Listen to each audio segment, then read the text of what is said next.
Bonjour à toutes et à tous. C'est avec grand plaisir que je voulais faire un petit point fin d'année avec vous sur l'année 2019 qui est extrêmement riche en enseignements, en nouveautés. Premièrement, sur les marchés financiers, on est en train de faire une année remarquable sur les résultats, une année de très forte croissance. C'est parfaitement dichotomique par rapport à l'année dernière, même période où c'était un toboggan un peu vers l'enfer. Les résultats financiers du CAC 40 sont aujourd'hui à plus 25 sur le début de l'année. Certains indices technologiques, je pense au Nasdaq, est à plus de 31%. Donc l'ensemble des portefeuilles de vos clients ont vu naître une embellie liée à des à-coups géopolitiques, liés à du bruit, liés à de l'environnement, qui certes, facialement peut être perçu comme anxiogène, mais quand on regarde le fond des choses, on constate les éléments suivants. Le Brexit, il y a eu un vote très récemment assez clair, va avoir lieu. Les relations sino-américaines sont apaisées. Les taux d'intérêt n'ont pas monté. Au contraire, cette année 2019 a vu les taux courts, longs, moyens, plonger en territoire négatif, une première dans les pays occidentaux, qui crée un paradigme nouveau, mais qui permet de soutenir la croissance.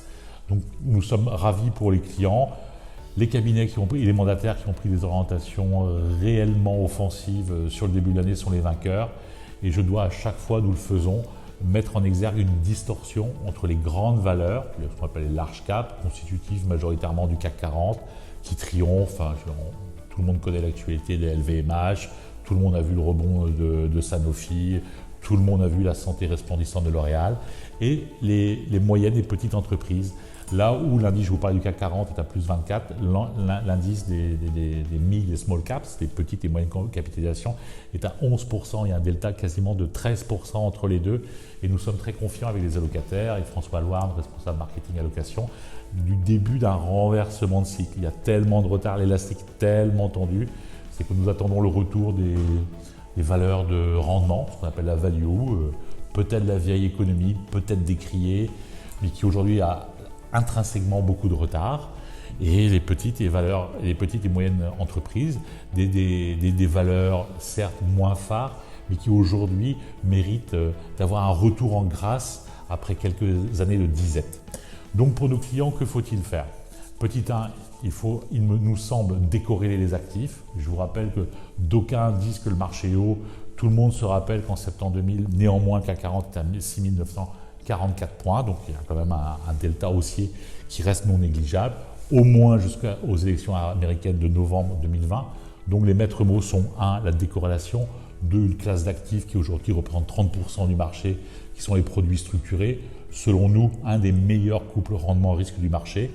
Les UC immobilières, qui effectivement connaissent un engouement, je ne vais pas dire fanatique, mais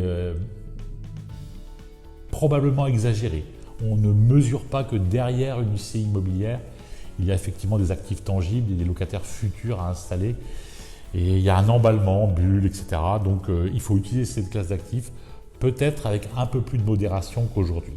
L'environnement global 2019 a été marqué par l'année blanche, donc au niveau fiscal, beaucoup d'interrogations des clients, et on va basculer l'année prochaine, en 2020, sur un paradigme complètement nouveau. Je pense que les rendements des fonds en euros intrinsèquement vont être troublants, peut-être divisés par 2, peut-être au niveau de certains livrets de banque. Donc le fonds en euros, spécificité française, unicité française, va se retrouver comme de la rémunération court terme de trésorerie dans un package assurantiel. Il faut donc s'adapter, revenir aux unités de compte, réfléchir au mandat, réfléchir à la décorrélation, utiliser la classe d'actifs structurés, et en n'oubliant pas de parler d'un sujet central qui remplit les russes en 6, sont les retraites. Entre-temps, la loi Pacte est arrivée. En changeant, simplifiant et en faisant naître une classe d'actifs à part qui synthétise en fait l'épargne collective, les PERP, les Madelins, ça s'appelle le PER, le plan d'épargne retraite, qui sera vraiment dans la centralité de tous les débats patrimoniaux de l'année 2020. Donc l'année 2020, enfin, démarrera de manière très, très riche, très, très rapide, très fiscale, très patrimoniale. Donc je vous la souhaite évidemment bonne.